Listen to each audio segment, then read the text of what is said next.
Have you ever tried to make a meaningful change in your behavior to achieve something that was really important to you in your career or in life, and you had a clearly laid out goal, an action plan, as well as tons of motivation, and you really felt very well prepared, you got started, and then went off track? Well, if so, you are definitely not alone. I've been there many times before, and together with many of the clients I had the honor to work with can attest that it is so hard to initiate change, even harder to stay on track, and the hardest of all, to make it stick. But why is that? Well, typically because we have to navigate through change in an imperfect environment, one that is full of triggers that can easily pull and push us off course. But that doesn't have to be the case. Let's look into a proven 3-step process to create behavior that lasts, so that you can become the person you want to be and achieve what truly matters to you. Hello and a very warm welcome to the channel. If we're meeting for the first time, my name is Sabine. I'm an organizational psychologist, leadership and personal development coach and trainer, and researcher in the field of positive psychology. On this channel, you will find proven and actionable tips, tools and strategies to empower aspiring leaders to take the lead and succeed at work and beyond. As we go through life and build our careers, we make plans, we set goals, and we often link our happiness and satisfaction to the achievement of these. However, as we then start to pursue these goals, our environment keeps on intervening and puts us to the test. It throws triggers at us. In every waking hour, we are facing people, events, circumstances, all of which actually have the potential to trigger us, to the better or the worse. It's, for example, the chocolate cake offered when we are trying to lose some extra pounds, or the pressing deadline at work that causes us to skip the evening fitness class when we intended to join. It's a thoughtless comment made by a colleague during the team meeting that causes us to snap back and to lose face in front of our boss. And the list goes on, and we've probably all been there. Our environment is indeed the most potent triggering machine. Sometimes these triggers have a massive impact without us even noticing that they are at work. And once we realize, it is so tempting to actually feel like a victim of circumstances, while completely ignoring that we actually do have a choice. Now, how do we respond to these forces and proactively choose for the better? Marshall Goldsmith is one of the world's leading executive coaches and a renowned leadership expert. In his book Triggers: Creating Behavior That Lasts and Becoming the Person You Want to Be, he offers insightful ideas and a proven 3-step process. Let's look into it. Step number 1, know your triggers. A trigger is any stimulus that can impact our behavior. And with each trigger that we face, we have to continuously choose how we want to respond. Now, the challenge with triggers is that they can actually tempt us to enjoy short-term benefits instead of sticking to what is needed to achieve the long-term positive results that we are aiming for. And with short-term pleasures being so appealing, we are put to the test. Should we give in and follow short-term temptations, or be in there for the long term, even if it requires much discipline and sticking to rules and routines? Marshall Goldsmith suggests an easy-to-follow through yet very insightful exercise to help us become more aware of our triggers and to then connect these triggers directly to our own behavioral successes and failures. And it goes as follows. First, you want to pick a behavioral goal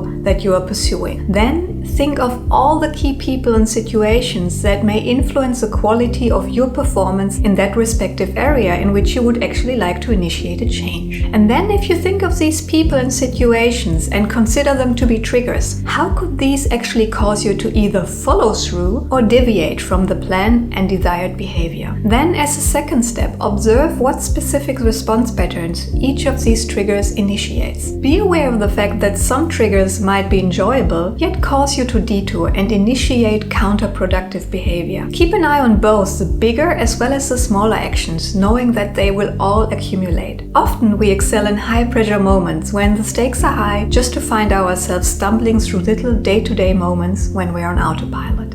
Step number 2, choose consciously how to respond better. Once you are aware of your triggers and understand which impulses they cause, you can actually think about better strategies to respond. One option could be to avoid or bypass a trigger. And if that's not possible, you could then choose other behavioral strategies. That means that you, rather than being on autopilot, take the time to think it over and make conscious choices. That you create strategies, structures, and new routines that help you stay in alignment with the behavior that you want to show to actually reach the objectives that you aim for. So ask yourself, what triggers could come in the way between you and your goals? And how could you choose better response alternatives that are in alignment with who you are and where you want to go? Step 3. Use daily engaging questions to stay on track and to measure your progress. In one of my recent videos, I already talked about the power of atomic habits and the importance of routines when it comes to goal achievement. In Triggers, Marshall Goldsmith offers an easy to establish yet super insightful and impactful strategy that we can use to keep ourselves on track, and that is the routine of daily engaging questions. How does it work? Well, let's look at an example.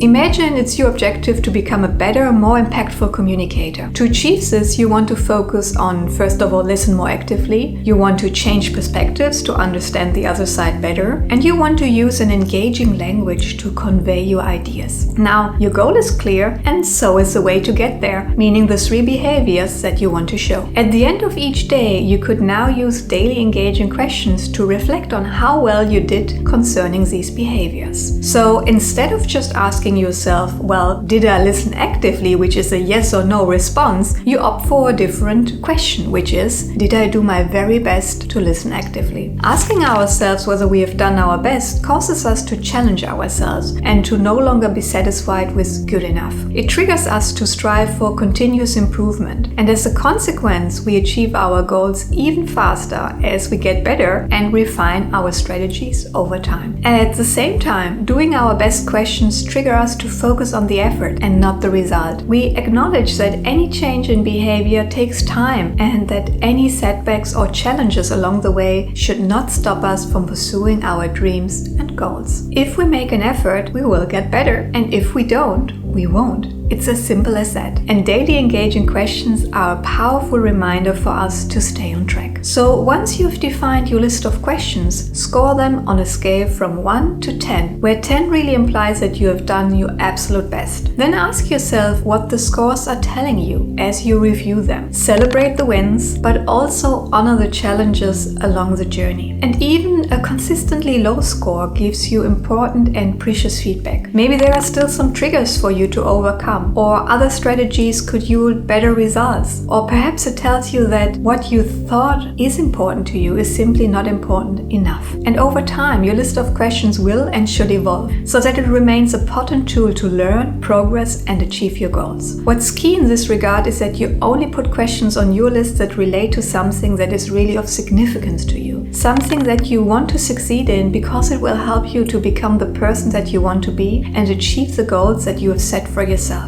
Now, whatever your goal is, keep in mind that change is possible, but will most likely not happen overnight. Our successes are the sum of the small efforts repeated day in and out. And knowing your triggers and having effective strategies to respond to these will help you one trigger at a time. I hope you find these ideas helpful in achieving what matters to you. If so, hit the like button and let me know which question you would put on your question list. I would love to hear. Curious to learn more proven actionable tips, tools and strategies that will help you take the lead and succeed at work and in life? Well, then hit the subscribe button to stay tuned and have a look at this video in which I share about the power of atomic habits and how they can help you in achieving your goals. Thanks so much for watching. I look forward to seeing you in the next video.